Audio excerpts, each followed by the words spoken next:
मोइन साहब को ये मत पूछो मोइन साहब कहां से आते हैं कहां से जाते हैं, जहां पे आते हैं तो तूफान को साथ लेकर आते हैं।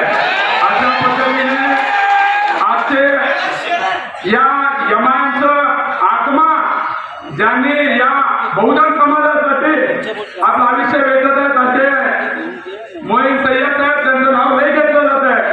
आणि आमचे इंडियन ब्रँड, आमचे मोठे बंधू, आमच्या सर्वश्री फारुख जाती आणि सगळं व्यासपीठ आज या ठिकाणी डॉक्टर बाबासाहेब आंबेडकर जे जातीवादी शक्ती आहे यांना रोखण्यासाठी आपण या माध्यमातून एक संकल्प करूया, जो संविधान बचाना है, भाजप को हटाना है। अशा पद्धतीने नुसतं घोषणा देऊन होत नाही, तर आपला एक टार्गेट असायला पाहिजे। व्यक्ती चांगली आहे, जीव तोडून